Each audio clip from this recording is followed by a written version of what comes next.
కమాన్ రా.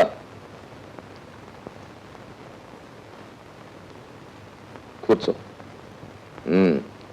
ఏం తీసుకుంటావు? మా ఇంట్లో టీ కాఫీలు ఉండవు, మజ్జిగ తప్ప. అక్కర్లేదండి. Thank you. ఏమిటి చెప్పు. మీరు రమ్మన్నారని అమ్మాయి చెప్పిందా? ఏం మాట్లాడతానో కూడా చెప్పిందా? మాట్లాడతారని చెప్పింది. ఏం మాట్లాడతానని? ఇది అని చెప్పలేదు. పోనీ ఏదో ఊహించుకు చెప్పు. బహుశా పెళ్లి గురించి మాట్లాడతారేమో. కరెక్ట్. చాలా షార్ప్ బ్రెయిన్ ఇది. చాలా తెలివైన వాడివయ్యా. పాప అందుకే ఎక్కడ ఉద్యోగం దొరకలేదు.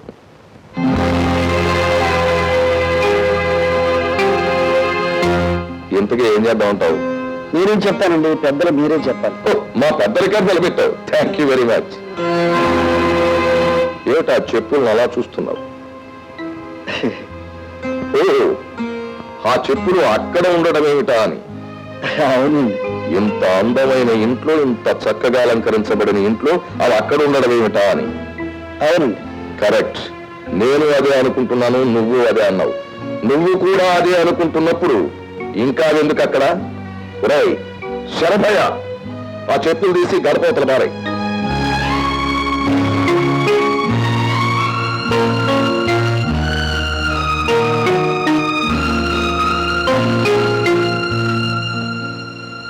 ఇప్పుడు నీ ఉద్దేశ ప్రకారం ఏది ఎక్కడ ఉండాలో అక్కడ ఉన్నట్టే కదూ? చూడు మిస్టర్ చక్రవర్తి, ఆఫ్టర్ ఆల్ మనం రోజు వాడుకునే చెప్పులను తీసుకొచ్చి అలమారులో ఉంచితేనే నీకు నచ్చలేదు. అలాంటిది నిన్ను తీసుకొచ్చి ఈ ఇంటర్వ్యూని చేయడం నాకు మాత్రం నచ్చుతుందా? Just a small example. ఏది ఎక్కడ ఉండాలో అక్కడ ఉంటేనే ఆ ఇంటికి అందం. ఎవరు ఎక్కడ ఉండాలో అక్కడ ఉంటేనే ఆ మనుషులకి అందం, ఆ జీవితాలకి అందం. కరెక్ట్? అంటే నేను వాటితో సమానం అంటారా? నోను, నేను ఎక్కువ తక్కువ గురించి మాట్లాడడం లేదు, వాటి వాటి స్థానాల గురించి మాట్లాడుతున్నా.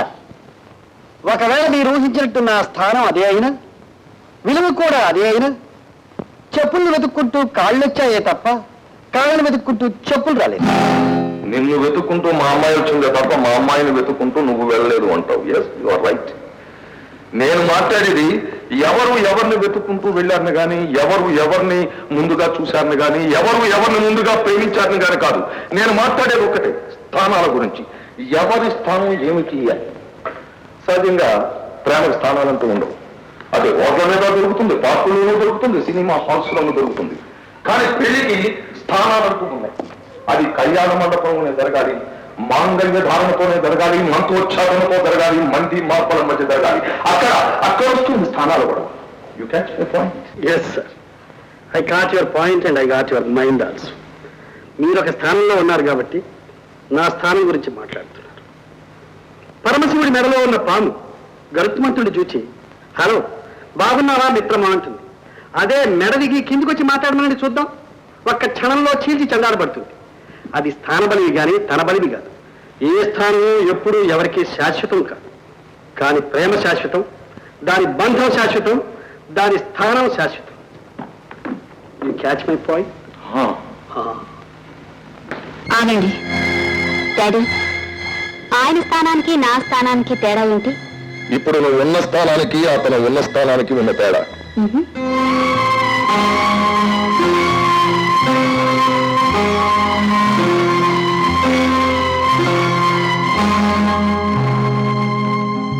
ఇప్పుడు మేమిద్దరు సమానంగా ఉన్నామా?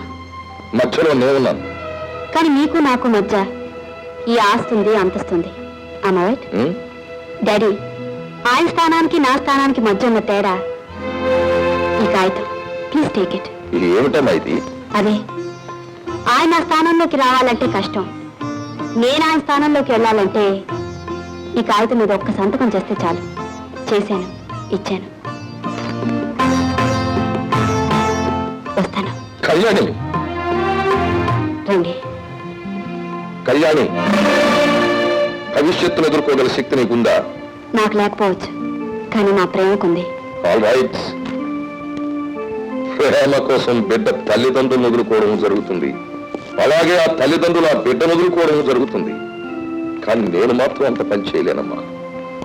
మీ ఇద్దరు అంత గాఢంగా ప్రేమించుకున్నప్పుడు విడదీయడానికి నేనెవరిని? ఓకే, మీ ఇష్టం. కానీ చూడు మిస్టర్ చక్రవర్తి, అమ్మాయితో నేను బాధ్యత తీరిపోదు. అమ్మాయితో పాటు ఆస్తి బాధ్యతను కూడా నువ్వు తీసుకోవాలి.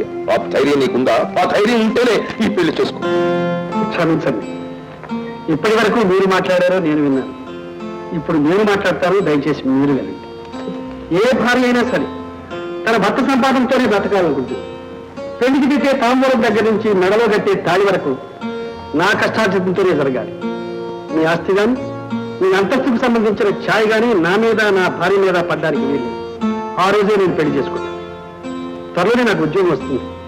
నాకు ఉద్యోగం వచ్చిన తర్వాత మొదటి సంపాదనతోనే నేను పెళ్లి చేసుకుంటాను. దీనికి మీరు ఏ రకమైన అభ్యంతరం పెట్టకూడదు.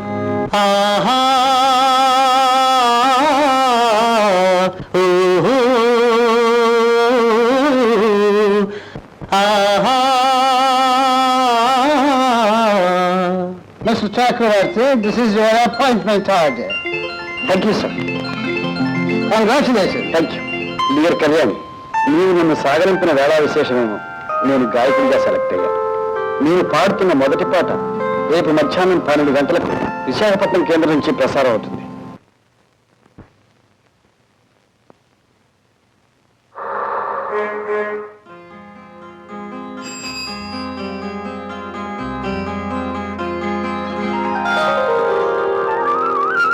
నమస్కారం సార్. ఎవరు బాబు నువ్వు? నేనేనండి, చక్రిని.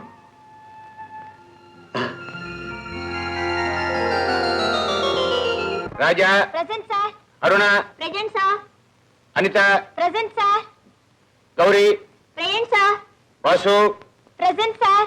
చక్రి. రాలేదు సార్. ఎందుకని? వాళ్ళ నాన్న వడ్రంగి పనిలో పెట్టేశారు సార్. వడ్రంగంపల్లిలోనా? అదేమిటి? జాగ్రత్తగా ఒళ్ళు దగ్గర పెట్టుకుని పని చేయి. అరేం చెప్తే చెయ్యి. కాఫీ తెచ్చి పెట్టమంటే తెచ్చి పెట్టాలి, నీళ్ళు తెమ్మంటే తేవాలి. వినపడిందా? చెంగయ్య, నీకు బుద్ధి ఉందా లేదా? ఏమయ్యా, బంగారు లాంటి కుర్రాడు క్లాస్ లో ఫస్ట్ వస్తున్నవాడు, వాడిని తీసుకెళ్లి వడ్రంగంపల్లిలో పెడతావా? చదివించడం నా వల్ల కావటం లేదండి. ఏ జీతం ఎవరు కడతారు, పుస్తకాలు ఎవరు కొంటారు? పిల్లల్ని కనపడి ఆ మాత్రం చేయలేవా? మీకు కుదురుద్ది కానీ మాకెలా కుదురుద్దండి? సరే, వాడిని నాతో పంపించు, నేను చదివిస్తాను. చదివిస్తారు సరేనండి, ఇక్కడ నెలకు 10 రూపాయలు ఇస్తామన్నారు. అది ఎక్కడి నుంచి వస్తుంది? అంటే నన్ను ఇవ్వమంటావా? తండ్రి అని చెప్పుకోవడం నీకు సిగ్గులేదు కదయ్యా. అంతకంటే కషాయ వాడికి తీసుకెళ్ళి అప్పచెప్పు, నెలకు 100 రూపాయలు ఇస్తారు. ఇదిగో నీకు ఇదే చెప్తున్నాను, ఇవాళ నుంచి కుర్రాడు మా ఇంట్లో ఉంటాడు, నేను తీసుకెళ్తున్నాను, నేను చదివిస్తాను. చిన్న లెక్క పూర్తయిందా? లెక్కలు చేస్తున్నాను సార్. ఏమ్మా, తెలుగు. నువ్వెంతవరకు వచ్చావు?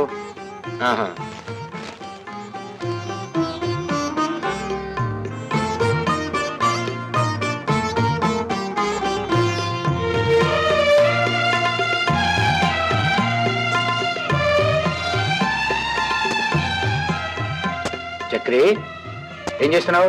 నా హోంవర్క్ నాన్న. నీ హోంవర్క్ అర్థం చేయట్లేదు. చేతులు అవుతున్నాయి నాన్న. ఏమిటి, అచ్చంగా ఆడుకోవడానికి చేతులు లాగటం లేదు, హోంవర్క్ చేయడానికి చేతులు అవుతున్నాయా? అదంతా వంక, అలా వీలు కాదు. ఎవరి హోంవర్క్ వాళ్ళే చేసుకోవాలి. చక్రి, ఇచ్చే. చక్రి, ఎక్కడ? అరే, నీళ్ళు నువ్వు తోడుతున్నావా? గౌరీ, ఏంటి నాన్న? వాడు ఒక్కడే పని చేస్తుంటే వాడికి సాయం చేయకూడదమ్మా. నా చేతులు లాగుతున్నాయి నాన్న. నీకు ఇది ఒక పాట అయిపోయిందమ్మా, చేతులు అవుతున్నాయి చేతులు అవుతున్నాయని. చక్రి, నువ్వు వెళ్ళి చదువుకో, వెళ్ళు.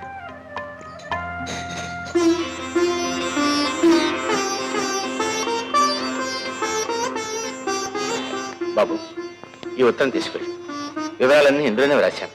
హైదరాబాద్లో రామచంద్రరావు గారని నాకు స్నేహితుడు ఒక ఆయన ఉన్నాడు. ఆయనే స్టేషన్కి వచ్చి నిన్ను తీసుకెళ్తాడు. నిన్ను హాస్టల్లో ఆయనే చేర్పిస్తాడు. అన్ని సదుపాయాలు ఆయనే చూస్తాడు. పెద్దవాడవై బాగా చదువుకుని తిరిగిరా, వెళ్ళు.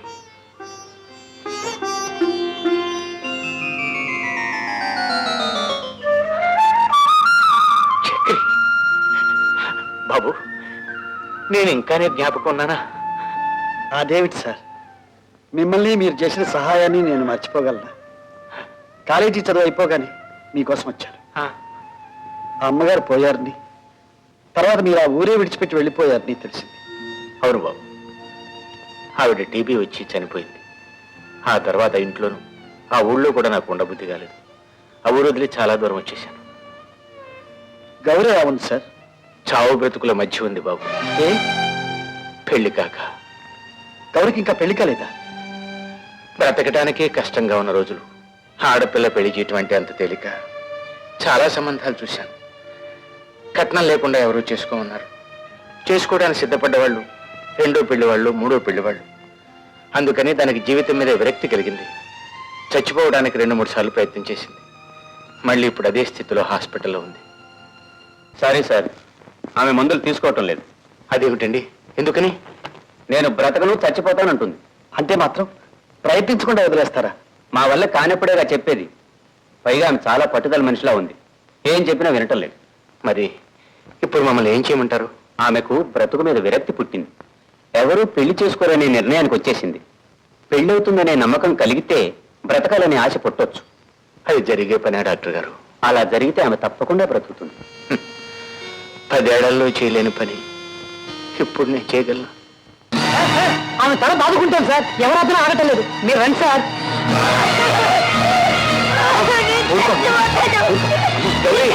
అమ్మా నన్ను చావండి. అమ్మా అమ్మా గౌరీ